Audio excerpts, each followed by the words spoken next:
स्वागत है आप सभी का सीएनबीसी आवाज पर। आप देख रहे हैं खिलाड़ी नंबर 1 फ्राइडे का सेशन, आखिरी ट्रेडिंग सेशन इस हफ्ते का, और हमारे जानकारों के बीच का मुकाबला एकदम चरम पर आ चुका है। पहले मार्केट का एक्शन आपकी स्क्रीन पर रखेंगे। ऊपरी लेवल से बाजार यानी कि निफ्टी और निफ्टी बैंक दोनों में कुछ मुनाफा वसूली आती दिखाई दे रही है। इनफैक्ट 10 बजे के आसपास ही हमने देखा था निफ्टी बैंक 200 पॉइंट नीचे था, अब 377 अंकों के नुकसान पर ट्रेड बनता दिखाई दिया है, और निफ्टी भी ऊपरी लेवल से कुछ करेक्शन जोन में आ चला है।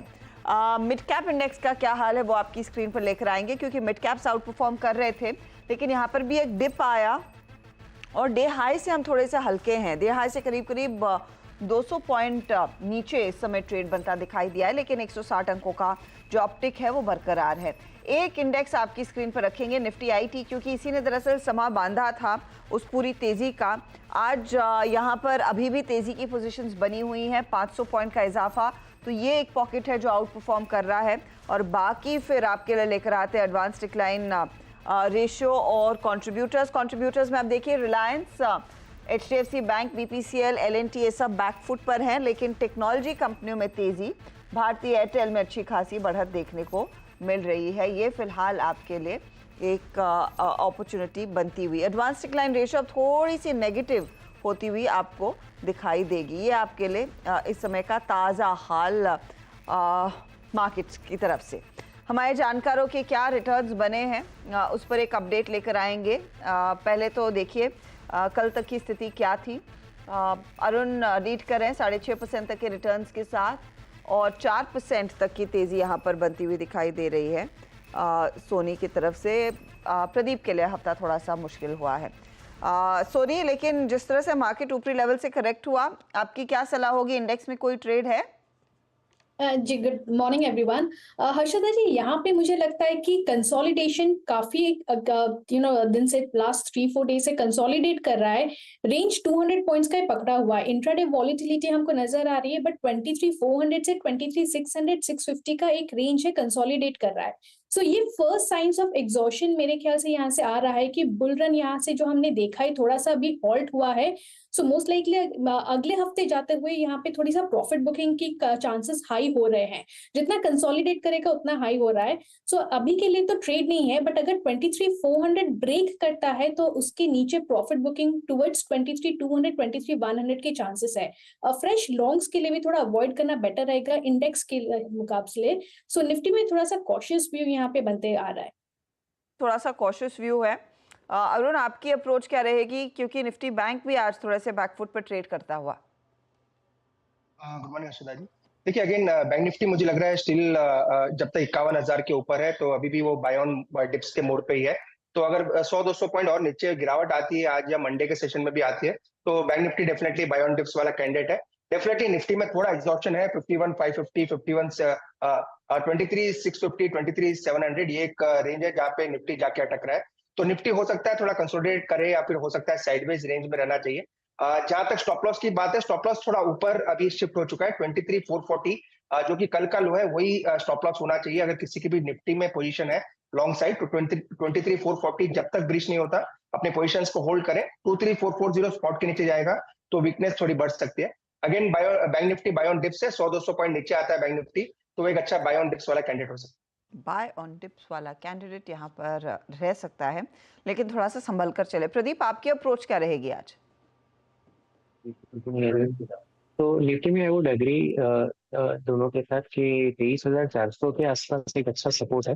तो वो ब्रेक होता है तो फिर एक डीपर करेक्शन आ सकता है। फॉर द टाइमिंग हम हमारे क्लाइंट्स को इसी के स्टॉप लॉस से लॉन्ग होल्ड करने की एडवाइस दे रहे हैं। निफ्टी बैंक में अगर आप रिसेंट जो टॉप देखें जो एक्सपायरी वाले दिन बना था, वीकली एक्सपायरी के दिन 52,000 के आसपास था, तो रिसेंट टॉप्स को कनेक्ट करते हैं तो राइजिंग ट्रेंड लाइन का वहां पर बराबर रेजिस्टेंस मिला था इसको, और आज भी उसी लेवल के आसपास से रिवर्स हुआ है। तो 51,957 यानी कि करीबन 52,000 का ये लेवल खूब बहुत इंपॉर्टेंट रहेगा रेजिस्टेंस के तौर पे। फॉर द टाइमिंग स्टॉक्स पे सिर्फ अप्रोच ही हम रखने की एडवाइस दे रहे हैं। इंडिविजुअल स्टॉक्स है जहाँ पे अभी भी फ्रेश ब्रेकआउट्स कंफर्म हो रहे हैं, तो वहीं पे जब ये दोनों इंडाइसेस कंसोलिडेट कर रहे हैं तो इंडिविजुअल स्टॉक्स पे ही अप्रोच रखेंगे in terms of stock selection.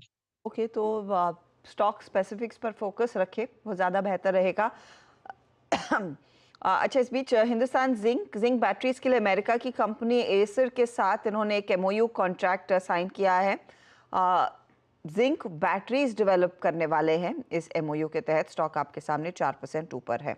चलिए, पहले तो आपके लिए लेकर आते हैं टॉप परफॉर्मर्स जो हमारे जानकारों के पोर्टफोलियो में शामिल रहे हैं। सोनी का टाटा स्टील करीब आधे % तक के रिटर्न्स कमा कर गया। आई थिंक प्रदीप का प्रिज्म जॉनसन 1% तक की कमाई कर पाने में कामयाब था, और अरुण कुमार मंत्री का आपका लक्ष्मी ऑर्गेनिक था जहां पर 2-2.5% तक के रिटर्न्स बने हैं। अब ओवरऑल रिटर्न्स की स्थिति जो हमारे सामने उभर कर आई है उसमें नए ट्रेड्स क्या आएंगे। पहले तो प्रदीप का पोर्टफोलियो लेकर आइए। प्रदीप के पोर्टफोलियो में एक ट्रेड होल्ड कर रहे हैं अमर राजा, ये ओपन है। इन्होंने एग्जिट किया है नोवामा में, एग्जिट किया है एबी कैपिटल में, और कल प्रिज्म जॉनसन में प्रॉफिट बुक किया। बताइए प्रदीप, आज का नया सौदा। आज जो सेक्टर अच्छे वॉल्यूम के साथ लीड कर रहा है उसमें रेलवे स्टॉक्स हैं। मल्टीपल टाइम्स जो कल के वॉल्यूम थे उससे ज्यादा वॉल्यूम के साथ ये अप ट्रेंड रिज्यूम कर रहे हैं अच्छे कंसोलिडेशन के बाद। तो IRFC पहला पिक रहेगा, इंडियन रेलवे फाइनेंस कॉर्पोरेशन। एक अच्छे कंसोलिडेशन के बाद आज इसके जो वॉल्यूम है वो कल के वॉल्यूम से करीबन 7-8 गुना ऑलरेडी हो चुके हैं। 177 178 के करंट रेट पे इसको जोड़ा जा सकता है। 173 का स्टॉप लॉस रहेगा, 195 टारगेट रहेंगे। 195 के लिए एक अपॉर्चुनिटी IRFC में आपको दिख रही है। तेजी की पोजीशंस यहाँ पर आ चुकी हैं, मोमेंटम बिल्ड हो रहा है। 173 का स्टॉप लॉस रखिएगा और 195 का टारगेट रहेगा। चलिए अब लेकर आइए अरुण का पोर्टफोलियो, और अरुण के पोर्टफोलियो में आर्किन केमिकल था, कल लक्ष्मी ऑर्गेनिक था, तो केमिकल स्टॉक्स में अच्छी खासी हरकत देखने को मिली। दोनों में इन्होंने दरअसल अपना प्रॉफिट बांध लिया है। अरुण, आपका फ्रेश ट्रेड आज का। अगेन अर्षिता जी, जैसा कि प्रदीप ने कहा, रेलवे स्टॉक्स में अच्छा मोमेंटम है, तो मैंने भी 2 ही स्टॉक सेलेक्ट किए थे, IRFC और राइट्स। तो IRFC ऑलरेडी प्रदीप ने दे दिया है, तो राइट्स के साथ जाना चाहूंगा। 722 723 के आसपास चल रहा है। ये स्टॉक में भी एक छोटा ट्रायंगुलर पैटर्न का ब्रेकआउट देखने को मिल रहा है, और 770 780 इस 780 तक के टारगेट स्टॉक में देखने को मिल सकते हैं। तो राइट्स को बाय करने की सलाह है। 701 का स्टॉप लॉस है और 775 780 के ऊपर में टारगेट है। 701 का स्टॉप लॉस रहेगा राइट्स में, और तेजी का ट्रेड 770 तक के लेवल्स देखने को मिल सकते हैं। 770 780 के टारगेट के लिए एक मौका आपने पिक किया है। राइट्स में एक अपॉर्चुनिटी बाय साइड की है। चलिए सोनी का पोर्टफोलियो लेकर आते हैं। अच्छा, वैसे सोनी का आउट परफॉर्मिंग स्टॉक तो ऑफ कोर्स टाटा स्टील था, जहां पर आधे % से ज्यादा के गेंस बनते दिखाई दिए, वहां पर प्रॉफिट बांधा। कल इन्होंने टाटा कंज्यूमर को शॉर्ट किया था, एग्जिट किया, लेकिन उस शॉर्ट ट्रेड में 1097 के लेवल्स पर। सोनी, आज का फ्रेश ट्रेड। हर्षदा जी, मेरा यहाँ पे सेल रहेगा Gujarat gas limited. Current price 602.5 पे आप सेल कर सकते हैं। यहाँ पे स्टॉप लॉस रहेगा 615 और टारगेट रहेगा 580 575। गुजरात गैस में आज एक ब्रेकडाउन आ रहा है, ऑप्शन चेन ब्रेकडाउन। 600 को अगर ब्रेक करता है, जहां पे पुट की ओपन इंटरेस्ट अनबाइंड हो रही है, काफी एक डाउनसाइड टुवर्ड्स 580 570 रेंज को टेस्ट कर सकता है। सो इसलिए यहाँ पे एक सेल व्यू पहले बन रहा है। मार्केट भी मुझे थोड़ा सा कॉशियस व्यू यहाँ पे लग रहा है। गुजरात गैस में एक अपॉर्चुनिटी 580 के आसपास शॉर्ट साइड का ट्रेड है, लेकिन जो सोनी ने दिया है उसका आप गौर करिएगा। 615 के आसपास का आप स्टॉप लॉस लगाएंगे जब इस शॉर्ट ट्रेड में आप उतर रहे हैं। तो ये इनफैक्ट 3 ट्रेड्स हुए। आप लोगों की तरफ से एक ट्रेड आ सकता है, उस पर हम एक चेक लेंगे। लेकिन IPO मार्केट में आजकल काफ़ी हलचल है, और लग्जरी फर्नीचर बनाने वाली कंपनी स्टैनली लाइफस्टाइल्स का मैनेजमेंट आज हमारे साथ जुड़ रहा है। कंपनी का IPO खुला है, 25 तारीख तक आप इस इशू में पैसा लगा सकते हैं। कुछ थोड़ी सी डिटेल्स मैं आपको दे दूं। पहले तो प्राइस बैंड कंपनी का 351 से 369 रुपए प्रति शेयर है। कंपनी कुल मिलाकर 537 करोड़ रुपए जुटा रही है इस पर्टिकुलर इशू से। लाइफस्टाइल नाम है, ये प्राइमरीली प्रीमियम फर्नीचर के बिजनेस में है, और इनका आप कह सकते हैं कर्नाटका में एक अच्छा खासा मार्केट शेयर, अच्छी खासी पकड़ है। तो अब यहाँ से आगे कंपनी का क्या प्लान है, इसी पर और डिटेल में बातचीत करने के लिए कंपनी के MD सुनील सुरेश हमारे साथ हैं। सुनील जी, स्वागत है आपका CNBC आवाज़ पर, and congratulations. I am sure आपकी तैयारी पक्की है इस इशू को लेकर। If you could give me an insight sir, आपका अच्छा रिस्पांस मिला एंकर इन्वेस्टर से, नियरली 161 करोड़ उनकी तरफ से रेज किए गए हैं।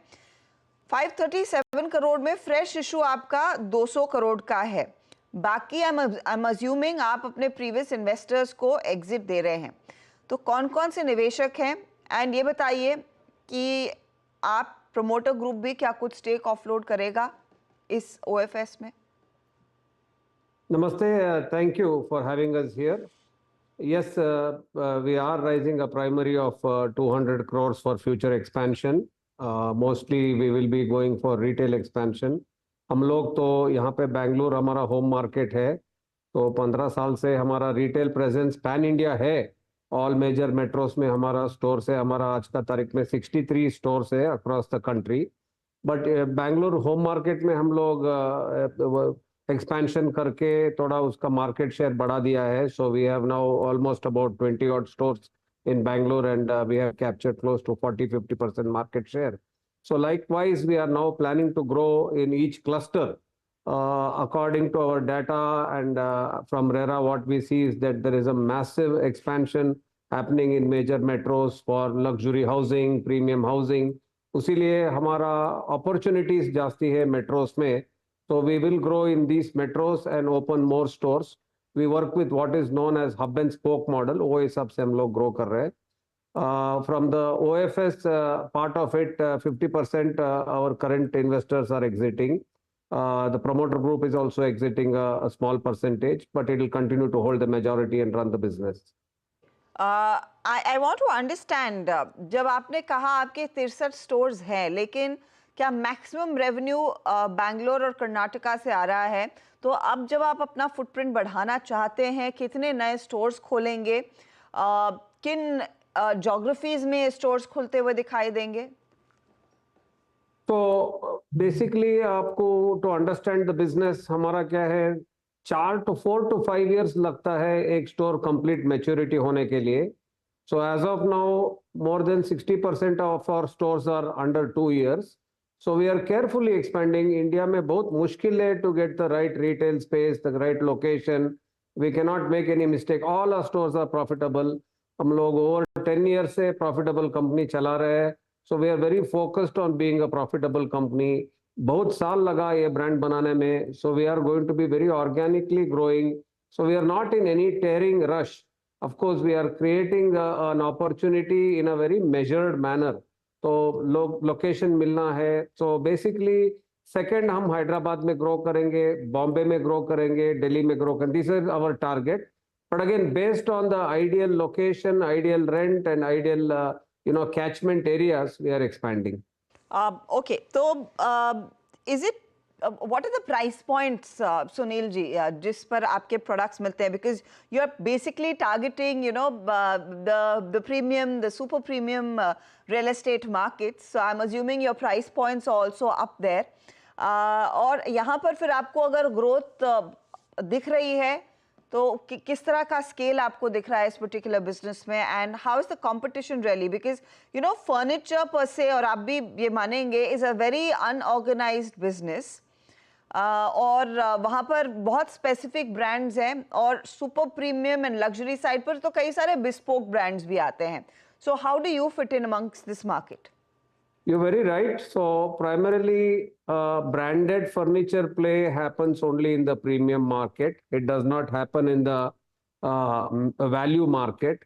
There's a lot of unorganized people who can come and do whatever the customer wants, and even manufacture and do at the location itself. बना के दे देगा आपको. But then that is quickly changing.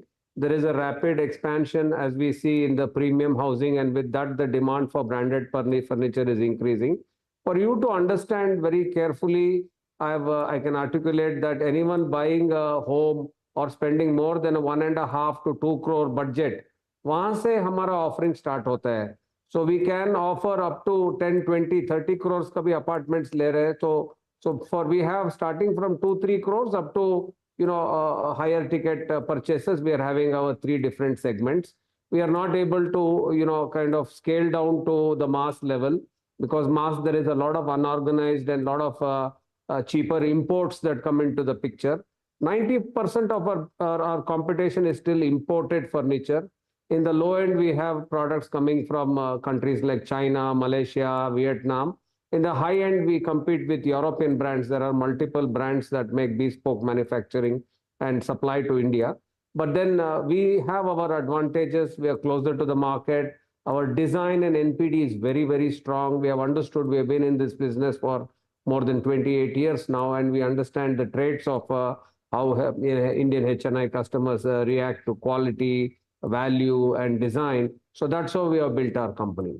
I want to understand one thing, sir. जब आप नए stores खोलते हैं, roughly किस तरह का investment जाता है?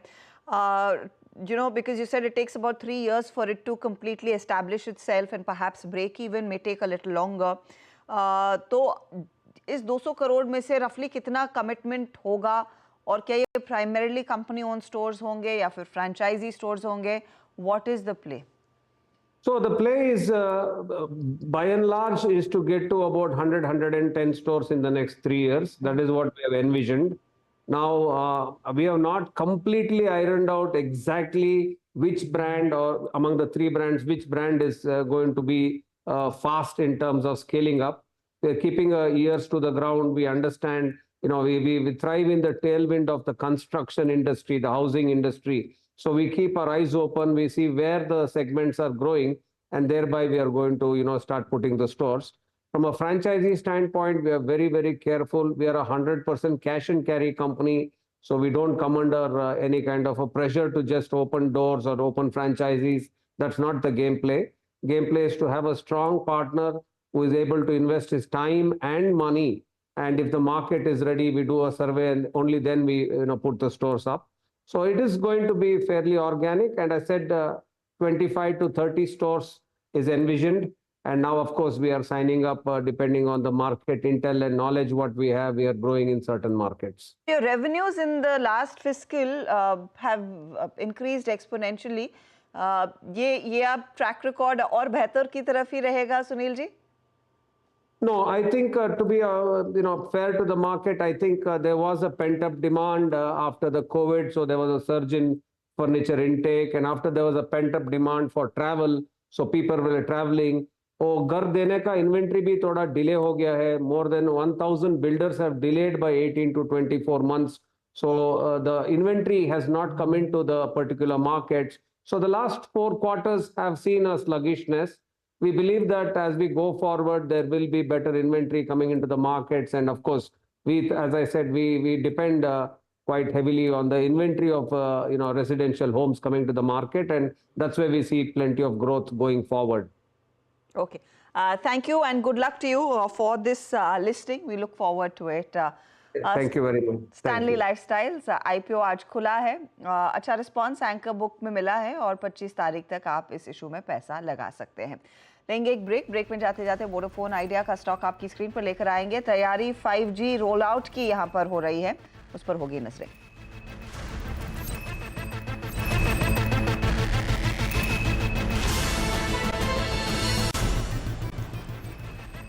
आप देख रहे हैं खिलाड़ी नंबर 1. ब्रेक से पहले हमने मेंशन किया था वोडाफोन आइडिया स्टॉक में थोड़ी सी एक्टिविटी बढ़ती हुई. दरअसल 5G रोल आउट के लिए कंपनी एकदम तैयार है. असीम मनचंदा जो सेक्टर को क्लोजली ट्रैक करते हैं हमारे साथ जुड़ रहे हैं. असीम बताइए.